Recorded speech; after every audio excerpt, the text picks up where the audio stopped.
You guys already know the best part about doing all of this is the ability to connect the dots back to the past, right? Back to the days when Oklahoma State really started ascending in the college football landscape. And sometimes it's better to hear it from the guys who were there when it got all established directly from themselves. And we're going to do that with a legend right around the corner. You are Locked On Oklahoma State, your daily podcast on the Oklahoma State Cowboys. Part of the Locked On Podcast Network, your team every day.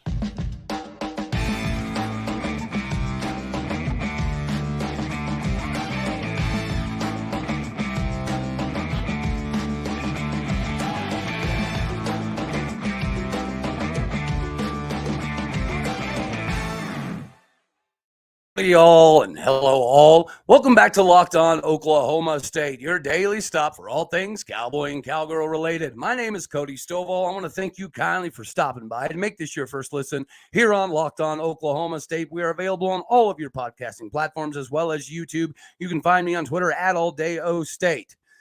And this, ladies and gentlemen, is the one that I think we've all been waiting for. Today we are partially brought to you by FanDuel. It is where the game matters, it is where the game starts, and it's the official betting partner of the NFL. So whenever we talk about Oklahoma State, and whenever we talk about the ascension, right, and what we have become over the years, when we're thinking way back, you think of guys like Bob Fenimore, right? He opened the doors for so many people to be more successful. And then as it's progressed over time, you have people like Mark Cromer and Terry Young and T.D. Bryant, R.W. McQuarters, Brandon Pettigrew, David Glidden, Josh Cooper, Adarius Bowman, Josh Stewart, Dillon Stoner, Marcell Ateman, Djuan Woods, Chris Lacy, Justin Blackmon, James Washington, Tyron Johnson, Tylan Wallace, Tyreek Hill, Tay Martin Dez Bryant.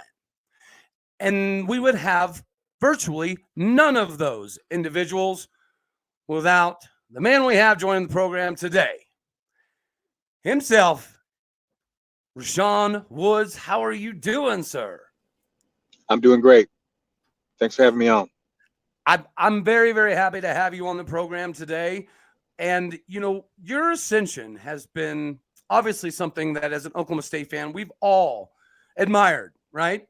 But realistically, I kind of want to go down to just your decision-making process, because you were the catalyst that kind of allowed, right, the ability for us to capitalize on the Woods name and get D'Juan and Donovan, your brothers, into Stillwater as well. So what was your decision-making process like to choose Oklahoma State University? Oklahoma State was a school that I wanted to go to. From the get-go, I was a big fan. As a kid, I wanted to make sure that I could watch the football games, watch the basketball games on television. And from day one, I was just a huge fan. My family were fans, and was just really excited and thankful that I got the opportunity and was good enough to play for the Cowboys. So did you have to convince D'Juan and Donovan, or was it pretty much just a fluid transition where Mama Bear Woods had a hand in there? Nobody did. Everybody really, as far as family, let those guys, my brothers, make decisions on their own. And so they made the decision to come to Oklahoma State. And whether or not I was already there may have had a hand in that. But overall, it was their decision and they made it. So in that Les Miles era, knowing that, you know, the running game was going to be the focal point, whenever you came to Oklahoma State, and you were obviously going to redshirt in that 99 season, coming into that 2000 season, was it something that you knew that offensively you were going to be able to be very, very productive, or did it kind of come on as you had more time in Stillwater? Did you know right away going into your redshirt freshman year that you were going to be a dude, or did you think it was going to take some more time? I was a guy that just kept my head down and tried not to think about the overall logistics of it all. I just knew what the coaches required of me, and I did the best to do that. And it's just all about thinking and doing the very best that I could every day. And it ended up growing into what it become. But all in all, I didn't have a thought process of this grand scheme of being the guy. You know, you just come to work every day, you come to practice every day and do the best you can. And it just, fortunately for me, happened that way. Okay. Okay, so you roll into your redshirt freshman year. I think you had 29 catches for 329 yards. Yeah, So somewhere in there. that season, when did you really understand that you were potentially able to be the guy? Like what moment Yeah, in your redshirt freshman year did that kind of take place for you? I don't think that ever happened. I was constantly fighting for playing time. It was every snap that I got, I was making sure that I performed at a high level and made sure I graded out at a high level from the coaches at when we would go over film after the game. And those were my main focuses, not necessarily again having a blueprint to being the top guy. I was just wanting to be the best that I could be every day. And who was the mentor that kind of took you under his wings and helped kind of show you the ropes? Coach Wilson coached me my first 2 years. Richard Wilson was my receivers coach, and he was doing and mentoring all the guys in the receiver room. He was teaching us how to play the game, where to be, how to practice, and do those things. And so most of my interactions with the coaching staff really went through him. And then I had sparing interactions with the head coach as the season progressed. What about from the wide receiver room? Who was the guy that really helped guide you? That's a good question. Those guys were pretty good. Jamal Fobbs was in that room some. I can remember him a little bit, making some comments and helping me along. Let's go. Terrence Richardson, I think, was in that room during that time. But all of those guys overall were really a part of that process, and they were trying to make sure that they were doing what they need to do as well. A lot of my time as a freshman was actually spent on the defensive side of the ball as a scout team player. And so if I want to credit anybody with helping me learn the ropes or get accustomed to playing at a high level, probably the entire defense and in my role in preparing those guys to play well on Saturdays. Well, the term Rashaun is still open is something that will always be in Stillwater. You left an indelible mark on Stillwater, Oklahoma. And I know you know that, right? Because you were recently inducted into the Hall of Honor at Oklahoma State, right? And I think it's inevitable. It's a foregone conclusion that you most likely will end up on the Ring of Honor someday. So we all cannot wait for that. But let's kind of go back into some of what helped get you to that level. But real quick, before we do, I do have to tell the fine folks out here about FanDuel. Guys, you really don't need any other betting application, especially for this Super Bowl season coming up, because it is America's #1 sports book. You all know we are very, very excited to announce our partnership with FanDuel. And download FanDuel right now so you can bet on Super Bowl 57 with the no sweat first bet. You'll get up to $3,000 back and bonus bets if your first bet doesn't win. You can bet on money lines, point spreads, who will score next touchdown. The FanDuel Sportsbook app is safe, secure, and super easy to use. Best of all, you get paid instantly. So go to FanDuel today, FanDuel.com/lockedon to claim your no sweat first bet on Super Bowl 57. Again, that is FanDuel.com/lockedon. Make every moment matter more with FanDuel, the official sportsbook partner of the NFL. All right. So now let's talk about the season that kind of really put you on the map, right? Your sophomore season, you come in, you had 1,041 yards. I can't recall how many receptions. I think it was over 100. It's 107 for 100. Yeah, 107 catches for 1,049 yards, correct? My sophomore year was 80 catches for 149 okay. and 10 touchdowns, yes. Got it. And then so that junior year was the 107? Yeah, 107 for 16-something, yes.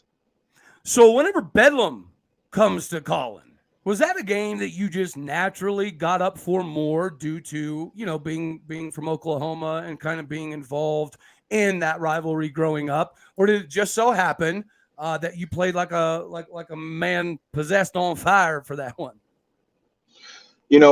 Our prep wasn't any different. How important the game is and how much buzz is around it because, the media, it's all the media talks about. You had a chance to grow up and see those games played and the excitement surrounding it. So we were all aware of that.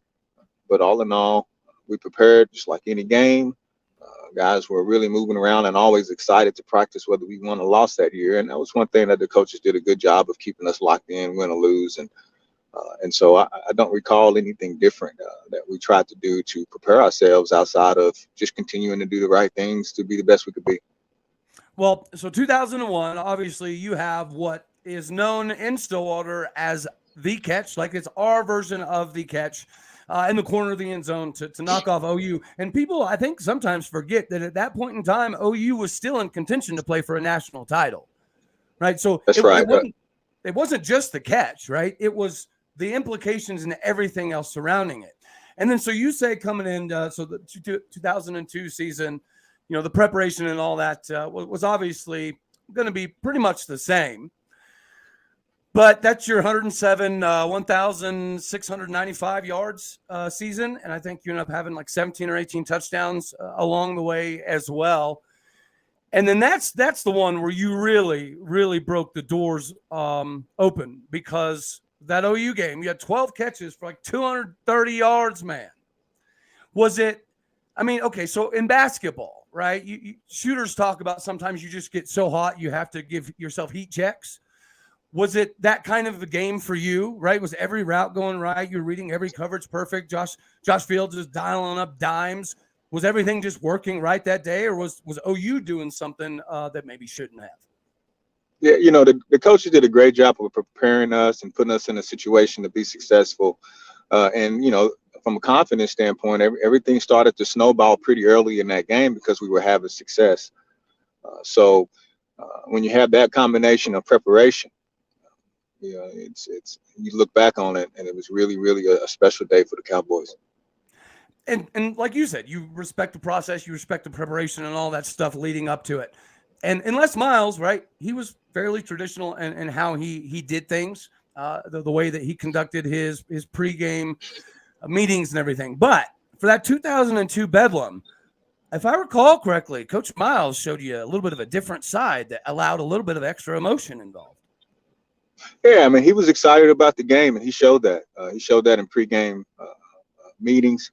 And, you know, guys can feed off of those things, especially when you know that it's genuine and it's not, you know, acted out, so to speak. And so Coach had a lot of fire in him, and he did a great job of conveying that to us as a team. And his expectations were pretty clear. His standard was pretty clear. And we all benefited from that, from his leadership. Well, you know, when you're coming into the game, what's the over-under on how many dry erase boards he destroyed to help get you pumped up?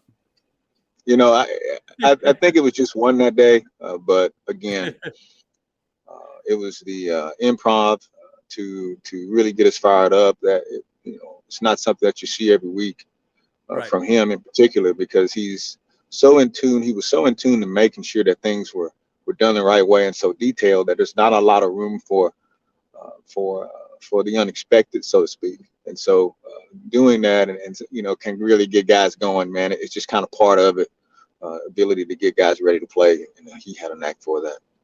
That's awesome. Okay, well, with catches of 40 yards, 60 yards, 13 yards for touchdowns, again, this is exactly where the saying became what it is today, which is Rashaun is still open.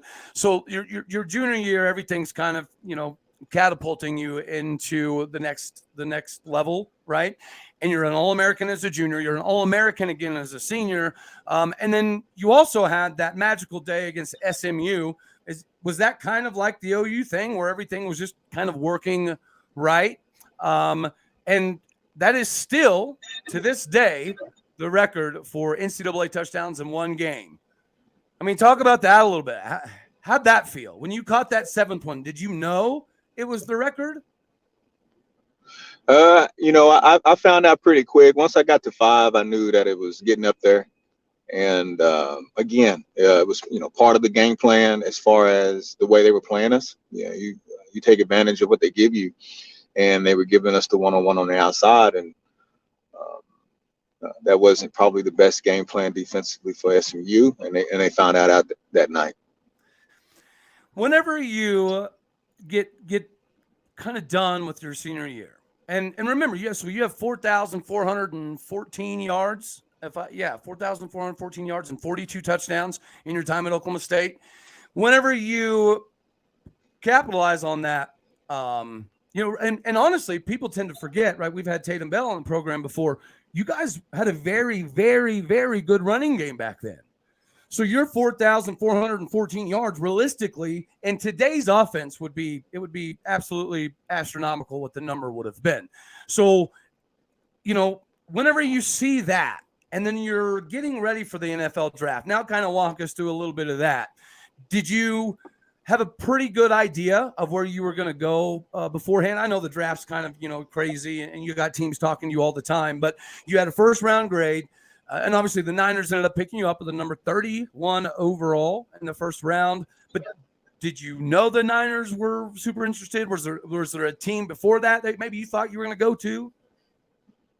Oh, no, not really. It was all over the place for me in particular. I can remember vividly an agent firm that was wanting me to sign. And, because I was so wide in where I could possibly go, and they had some insider information on that deal. I can remember them vividly telling me that if I could go in the top 20, then I would only have to sign with them, only give up 2% of my salary or something like that. They sign people based on salaries. And if I went after the first 20, then I would have to do the whole 3% or 3.5% or whatever it was. And so that told me right away, because in a way they were trying to maybe take advantage of my perceived lack of knowledge of where I may fall, that I would probably fall within that lower first round or early second round range. And so I knew that I would fall somewhere in there. Which team was really interested in me at that time? Who knew? I mean, you think you know, but you don't. And so San Francisco was really a surprise for me, and it was a pretty exciting one at that. And where did you watch the draft at? Was you back at home? Yeah, I was at home watching it with my family. And then, so whenever you were even before Oklahoma State, were you and D'Juan and Donovan like always doing something with a football in your hands? We played out in the yard quite a bit with football. We were on all separate teams. We played with the same team. So we played Little League on the T-Birds or Thunderbirds, and we all were obviously different ages, but we played through the same organization, and we all played at Millwood. And so as kids, you do what kids do. You play out in the yard. You have a good time doing those things. And my older brother actually played college football before us, and so he was kind of the teacher, so to speak. And he would kind of guide us one way or another as far as teaching us the game. And so having that older figure who understood the game a little bit really, really helped progress us mentally. And who was Donovan always the quarterback of the group? He played, not really. He played quarterback in high school.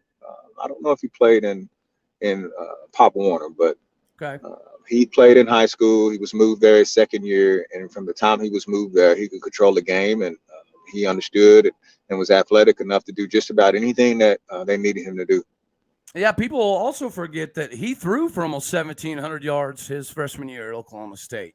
And realistically, I think Donovan's one of those people I always point to that what could have possibly been even more, because the poor guy played 4 different positions in Stillwater before he made it to his time in the NFL. And obviously D'Juan had a very good stint there for a while with the Jacksonville Jaguars. And then Donovan had a good stint there. He made a couple practice squads, I do indeed believe, with the Pittsburgh Steelers. When you went to San Francisco, can you please kind of go into some of the injury stuff that happened? Because we all know, if I recall, it was a disastrous hamstring issue, correct?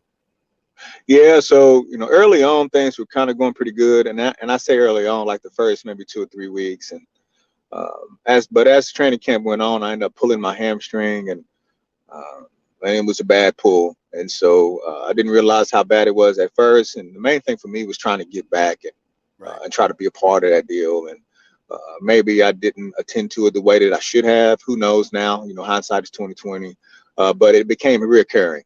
Okay, it became reoccurring and became chronic, and it ended up being the beginning of the end of my football career.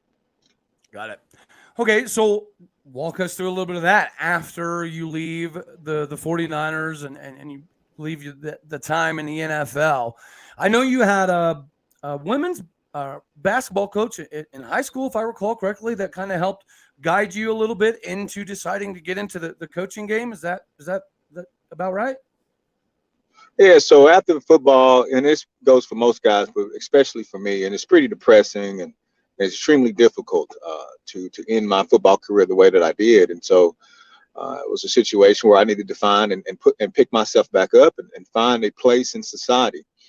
And I was able to do that in the very beginning. Ms. Spears gave me the reins of she needed a coach that wasn't going to get paid to coach a middle school basketball team and prepare those guys at Millwood. And so one of the guys that was on that team actually is in the NFL right now, Cameron Batson. And I had a great time working with those guys. I found joy in coaching. And I knew that, man, this is possibly something that I could do post football because when you spend so much time preparing yourself to play at the next level and just play, it's not a lot of time to think about what's after. And, if that was one thing that I would have done differently, is would always have been prepared for the next step, always at least having the back of my mind that, hey, there has to be a next step in this deal, and I need to be aware of that. But that wasn't the case. I wasn't mature enough at that time in my life to understand that. But again, that's why the Spears and other coaches were there to help me along the way. And that did a lot for me during that time in my life. Okay, so how did the call come for you to end up in Oklahoma City Marshall? So I was at Star Spencer first. So I forgot my first coaching job, offensive coordinator, Star Spencer under Coach Darrell Hall. They had a coach leave and they needed an offensive coordinator. And so he actually did not want to give me the reins of offensive coordinator right away. But things were so bad that he really had no choice. And so I worked at Star Spencer. I coached the offensive side of the ball, and it just had a pretty basic understanding of what offenses needed to do and how to get guys in the right position just from paying attention in the meeting room, right? Okay, yeah. And we actually won a state championship that year. The offense was extremely good, and I had a lot of joy in doing that. The joy that I saw on the guys' faces from success, being a part of the first state title in that school's history was very special to me. Mm-hmm. And so the next year, though, I think the head coach took a job elsewhere, and I just didn't have enough experience yet to be the head coach of a program based on what my other people told me. Right. And so I ended up back at my alma mater, Millwood, for 3 years. Right. I was at Millwood for 3 years there. I worked with the middle school. My first year, I worked with the high school, and I didn't really like it all that much. And so I stuck to middle school and really enjoyed myself there. And again, had a chance to coach a lot of great young men and didn't really learn the ropes from a coaching standpoint on what was needed and what responsibilities I would have to have as a head coach. And so I did that for 3 years. Found out that they were going to have teacher cuts. If you're from Oklahoma, you've heard all about it. And I was on a chopping block, and I needed to find another job. I understood it, and so that's what I did. I saw that a couple of jobs were open, the Southeast job and maybe the Chandler job were open at the time. And I didn't get a call from Chandler. And the Southeast job called me, but I didn't get an interview. And a guy or a principal at John Marshall saw my resume for the Southeast job on the desk of the athletic director at the time and said, you know what, hey, can we call that guy and see if he'd be interested? And the athletic director granted him permission to give me a call. And a week later, I'm sitting down in front of the principal, in front of a couple other people with invested interest in the program. And I was on my way to being the head football coach at John Marshall. Well, and if you get a gold ball out of it, I would say that means you probably did a decent job, Bubba. Yeah, they were 0-10 and had been losing for a little while and really in despair. And Oklahoma City, inner city schools in general, a lot of resources. People are working hard to try to help with resources in those communities. But at the time, for sure, it was very dismal, to say the least. And it's a lot of talent, a lot of God-given ability in those schools. And I was able to find that out firsthand. Ended up, putting together a plan and giving those guys some direction and just really, immersing myself in that school district and being a part of that, and really enjoying that whole process and turning that program around. Okay, and then how'd you end up from there to my place of birth, Enid, Oklahoma? Because if you're going to talk about downtrodden, Bubba, I'm from Enid. I know good and daggone well what the state of the program was at. Let's see, we moved out of Enid again in 2014, and they were not in a good spot, and it was pretty consistent, 2-3 win seasons max. And then so you come into Enid. What kind of led you to that being an alluring type of job? Because you knew you were in for another massive rebuild. Yeah, so after John Marshall, I knew I could win there, and I was, some coaching was something I really enjoyed, and so I had the urge to continue to pursue higher level jobs with higher level competition and so on. And so I had done that. I helped turn around a program at John Marshall, and I was excited for a new challenge. I knew that I could do it. Something in my heart told me that I needed to go to the highest level, and I applied at other jobs, and I wasn't considered for one reason or another. Even after the success at John Marshall, I felt like after getting done, I was slighted for sure, because I knew there wasn't many people in Oklahoma that could probably turn John Marshall around, and I did it. But I didn't necessarily get the credit that I thought I deserved from the coaching world, or just from how it was viewed, Right. Because I would go and interview for jobs that were clearly in distress, that I could easily turn around and make, and I was not being considered for those jobs. Like, I would not get the job, and so that bothered me for a little while. But a friend of mine now, but Brad Gungle, who is from Enid. Yes. I know Brad. So we fished, a couple times. We went out and we won a couple tournaments together. I placed pretty high in some tournaments, which is a crazy story, because he doesn't move very fast, and some days I'm a good fisherman, some days I'm not. But we're out there. Every time we go, we seem like we land on a lot of fish. I don't know what it is, but maybe it's luck. Who knows? But he starts to talking to me about it, and he convinced me that I should give it a look and give it a shot. And so I did. I knew the state of the program was really bad. It was really bad. And I was confident in myself that I could help that program turn around. And I knew that if I did, that would be one of the best situations or best jobs that could have been done in the state. I would have known without a doubt that nobody else could have done that. And so that was exciting for me, for the challenge. I wasn't afraid of failure anymore, because I had been through it, and I figured I would just learn from it, and I took the chance. I love it, man. Okay, so speaking of, this is good. Okay. We're going to jump into, because I'm telling you a little bit earlier, I did a little bit of a breakdown, right, on every single commit at Oklahoma State, except for one. There's only one guy that I have not done all of the shows about. But before we let you break down that individual, I do have to take a quick minute to talk about Built Bar. You guys already know it is my favorite sponsor that we have, and it has been for quite some time now.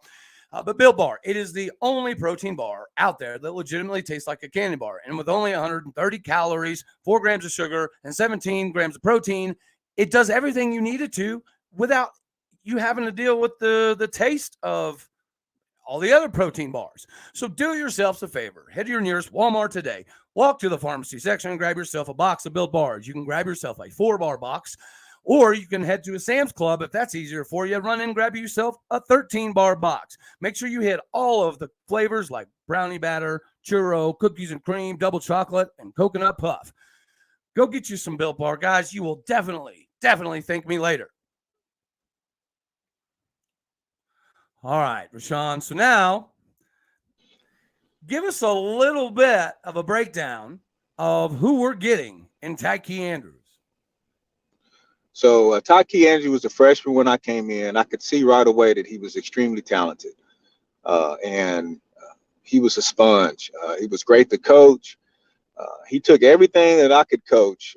He learned, was a fast learner, and he really became a really polished route runner in the 4 years that I had him.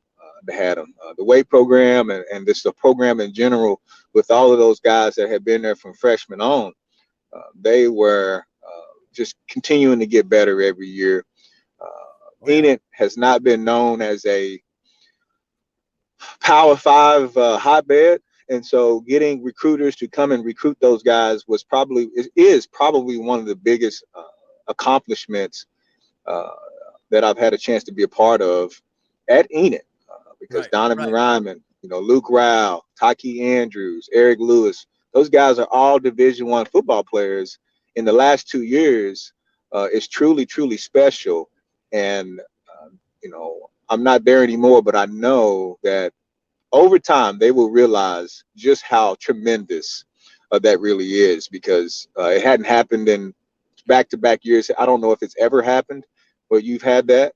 They would really have to go digging into a history book to try and figure that out.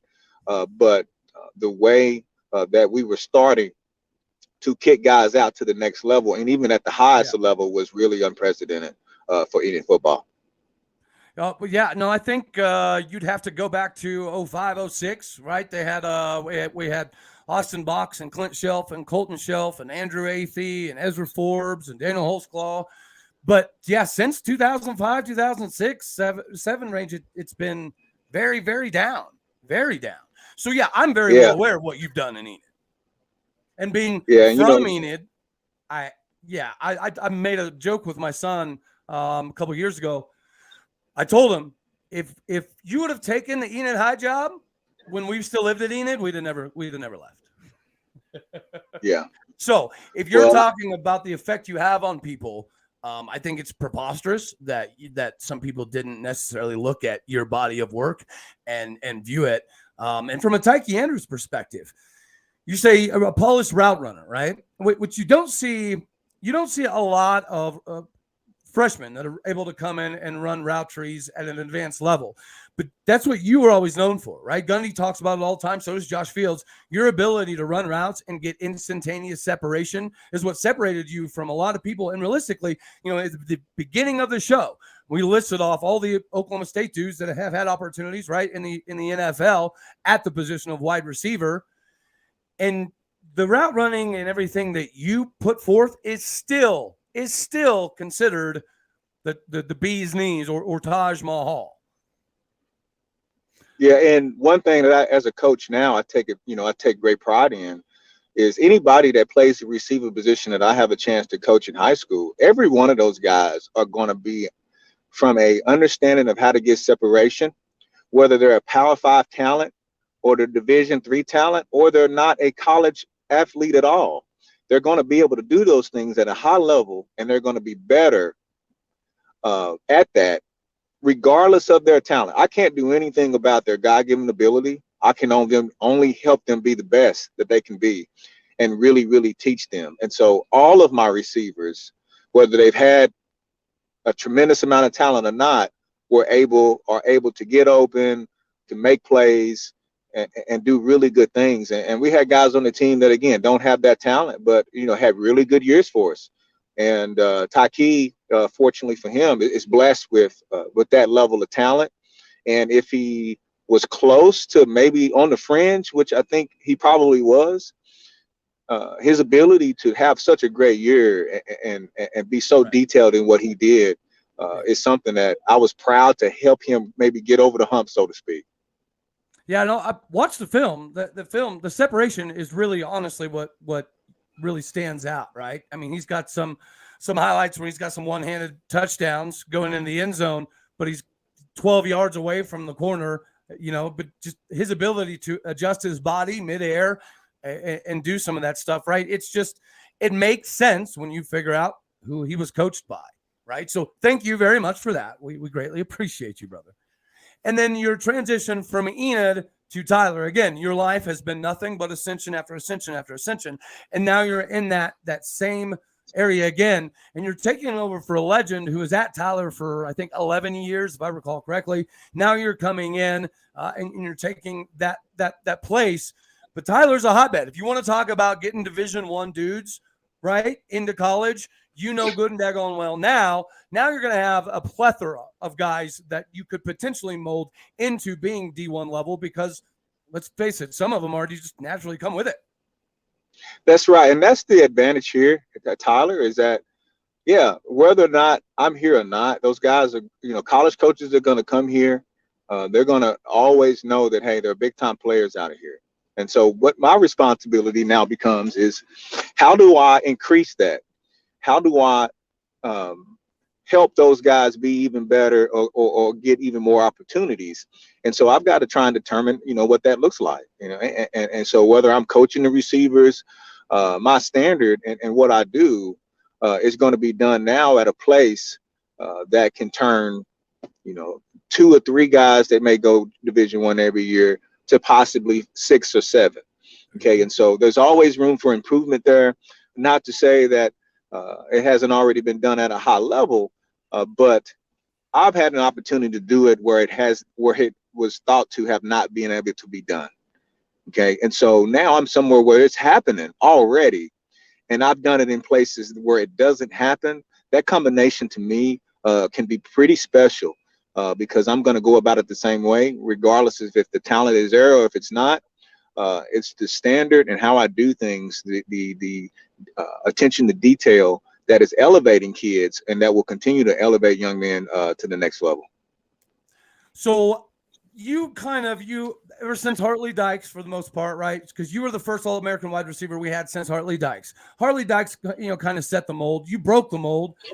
Whenever you see some of these guys that have come in after, like your Tylan Wallaces or your James Washingtons or your Tyreek Hills or your Dez Bryants, what most, I don't know, what are you most proud of whenever you see the ascension of the players that we've got, right, to even be in the conversation of wide receiver you?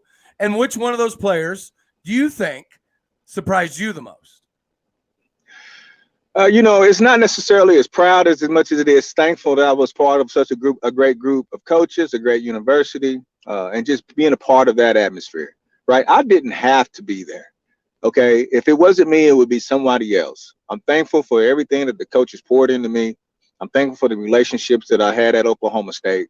And I would probably go as far as to say that those guys that came after me are thankful for that too. They may very well be thankful for the sacrifice that I had to make, or the fact that I chose the school. Hey, I mean, we all are connected in some way, whether it's because they used to watch my film and thought that I could really have success here, or whatever the case may be. I don't look at it as much as being proud as I am, or look at it as being just thankful that, my life played out through Oklahoma State and the relationships that I've had the chance to enjoy there. Okay, and which one of the many receivers we've sent to the NFL over the last 8 to 10 years did you really just find yourself awestruck at times? Man, I love watching really them all. It wasn't any one that really stood out per se, but I was a big Justin Blackmon fan. I'm a big Dez Bryant fan. Still am a big Dez Bryant fan. I follow the guy on Instagram. I've never spoken to him. Really? Haven't spoken to some of these guys, but all in all, I follow those guys, and the men that they are becoming or are, and the things that they've done at a high level. I know the work that goes into that, and so like all you can do is respect it. I would assume that at some point we'll cross paths, but whether I've spoken to them or not, there's still a mutual respect that we all share. And, because we know what it really takes to have that high level of success. Very, very, very well said. Very well said. Well, before we skedaddle on out of here, give us a little update. What are your brothers getting into nowadays? Yeah, so D'Juan lives in Frisco, Texas, and he's been in the training scene for quite some time. I mean, 10 or 15 years he's been training young athletes, training, adults, just trying to help them better their lives. Donovan works for Oklahoma, OSU, OKC. He's in the fundraising department there. He's been doing that for quite some time. Donovan has coached with me a couple of years at John Marshall. He was my defensive coordinator during our state championship at John Marshall. He is now, as a side job, the defensive coordinator at Millwood High School. And he was part of that staff this past year that they won the silver ball. So they're very close to winning another state championship there under Coach Franklin's tenure. Okay. So whenever you are looking into this coming season at Tyler, what do you think is your primary objective? Do you have a certain win total in mind? Do you have a certain barometer of productivity in mind? What's your overall anticipation for year one? I have a system and a standard that has to be implemented, and that's going to be the focus. The way that we practice every day, the way that we do things in the building and away from football are going to all be important. And I'm going to emphasize those things to be done the right way, really, because those guys, they want to be successful. In my short time here, they work hard in the weight room. They've adapted to the change that we've kind of set upon those guys, and I'm excited. When we get them on the field, we'll be able to see the things that we need to focus in on to have success again. And outside of that, I'm extremely confident when I watch those guys from my past going through a lot tougher situations at Enid and John Marshall as a head coach, that those experiences are going to help put me in a position to be the best for those guys and put them in a position to have success on and off the field. Do you get to make the trip back to Stillwater on a pretty regular basis, right, to catch games? Yeah, I've been doing the radio for the better part of 10 years for Sports Animal. So I've been doing the pre and post game actually for 11 years. So every home game I've been there. I've watched every game, whether it be on TV or they're in person for a while now. And so watching the program, watching Coach Gundy and team continue to have success and where there's some storms here and there has been a joy of mine. Well, I'm glad you brought that up. Another thing that I wanted to hit on was, so as Gundy is clearly transitioning this season, we've kind of established ourselves as a high-flying offense, or at least that's been the perception for a long time. But clearly with all the tight ends, right, and the ability to have more 11 personnel, a little bit more 12 personnel, potentially have some more diamond formation stuff, us going back to a little bit more old school is going to be more reminiscent of your time, which is one of the biggest reasons that I wanted to have you on the program, is because if you go back and look, right, when Mike Gundy was the OC under Les Miles, and even whenever he became the head coach running the offense himself, Mike Gundy's offenses used to be very, very, very inventive and creative. And again, you have darn near 5,000 yards that you rack up. Meanwhile, Tatum Bell's a 3-time All Big 12er, All American. You got Vernon Morency back there at some point in time. You had Seymour Shaw back there at different points in time. I know even when you came in, Reggie White was already there. So we've always been able to have a very good running game that we were able to lean behind while also producing, in the passing game with the Rashaun Woods and the D'Juan Woods and the TD Bryants of the world. Whenever you kind of think back on that, do you get some of your imprint offensively from Mike Gundy? It's a combination of guys. Anytime that I'm watching college professional football, I'm watching it to learn. I don't necessarily watch it as a fan. And so I try to, really pay attention to, what they do with formations, how motions and things of that nature is affected the defense, and just continue to be a sponge and learn as best I can. And so it's not necessarily sitting down with one coach or here or there, but just, again, paying attention to the little things between the lines, so to speak, that can help me along my journey to be successful. And then, here and there, I may ask some coaches for information on certain situations. And some guys are pretty receptive to that. Some guys, they won't respond back to you. So, you just kind of stay on that. You stay aggressive as far as trying to get information from guys that are doing it at a high level. And if they help you out, then that's a great deal. If they don't worry about it too much. Move on to the next guy. You've got to know that the higher level you get, the more busy you are, and taking every phone call is almost impossible. So as I'm learning. Yeah, no. And tracking you down to get you on the show, I greatly appreciate your time. I respect everything that you've been able to do. I have been following your career from afar ever since you left the NFL, basically. And then your time in Enid, I know what kind of mark that you're leaving there as well. I can't wait to see the success you have at Tyler. Obviously, as an Oklahoma State fan, we'll always remember those bedlams, right? Because, it's not like we have an overabundance of them to celebrate all the time. So we like to go back. We like to think back to memory lane. And especially now that you're seeing Mike Gundy bring back some of this 11 personnel, this 12 personnel, because there are some fans that are concerned now that if this is the route that we're going, if it's successful, are we going to have a difficulty recruiting wide receivers and so on and so forth in the future? And again, I think you can say it better than anybody. If the offense is run the right way, right, then both sections are going to be able to eat just fine, right? Yeah, I mean, the personnels and the guys that they recruit have no bearing on how well the offense is going to be. Okay, you can use personnels and different things in so many different ways to get guys to football.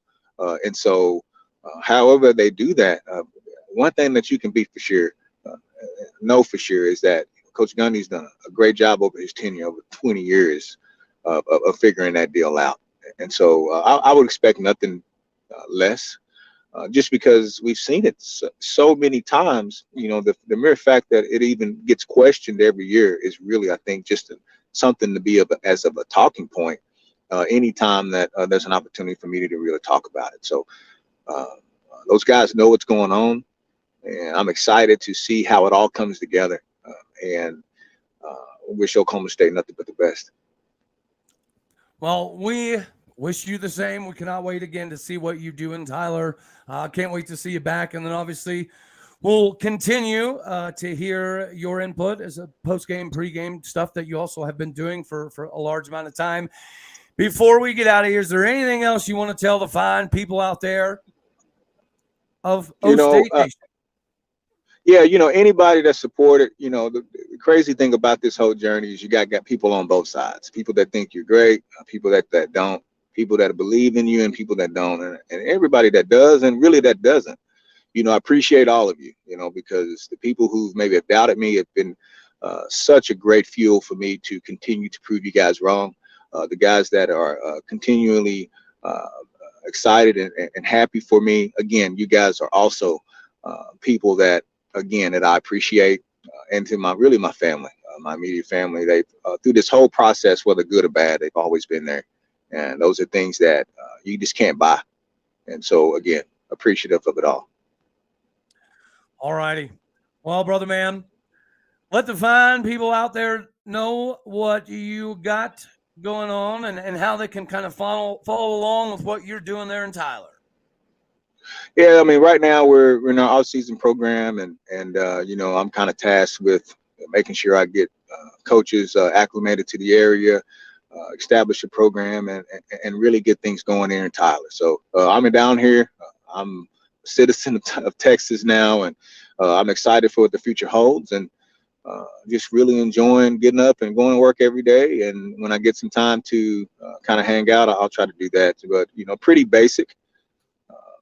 You can follow me on Twitter, Instagram, whatever you want to do. All that stuff is public, and most of the time it's really family football efficient. So the 3 F's for Coach Woods. I love it. All right, brother man. Well, thank you very, very much for your time. We will always remember what you have done for us in Stillwater, and we cannot wait to see what the future holds for you. Right? Hopefully, maybe we even circle the wagons and and you end up back at Oklahoma State. Who knows? Either way, whether that happens or it doesn't, I'm so thankful for everything Oklahoma State and the people there have done for me already. It really doesn't have to go any further than what it is right now. And I'm so excited to be here and, in the present here in Tyler. So, again, thank you. Absolutely. Again, everybody, the man, the myth, the legend himself, Rashaun Woods. Thank you, brother. Thank you very, very, very much. I greatly, greatly appreciate it. All righty, y'all. Before we skedaddle on out of here officially, I do have to send out a reminder. Obviously, today we have a massive basketball game with the number 16, or it might be different now, but last I looked. Anyway, it's a top 15, top 16 TCU inside Gallagher Arena. But other than that, right, you got to make sure that you're checking out some of the other possibilities when it comes to the college basketball landscape, right? Locked On College Basketball is a new channel that we have, and it has everything you really need to know. They also have some big names and insiders that kind of jump on there as well. So do yourself a favor if you want to kind of see how all of the college basketball landscape is coming together on a daily basis. Go ahead and check them out, and they'll definitely take care of you. That's all we got for this one, guys. This was an honor. Sometimes I have to pinch myself doing this thing because, these are legends of the game. These are people that you grew up idolizing. I know I did, right? There were several times where I'd run around in my backyard pretending that I was Rashaun Woods or Bobby Reed or Tatum Bell. So it's a blessing to be in this position. It's a blessing to have these individuals on the show, and it's definitely a blessing to have all of you on the ride. So, as always, I love you all. God bless. Go Pokes, and we will continue to do this. And I'll see you on the next one. Thank you for making Locked On Oklahoma State your daily stop for all things Cowboy and Cowgirl related. Later, y'all. Go Pokes. Beat the horny.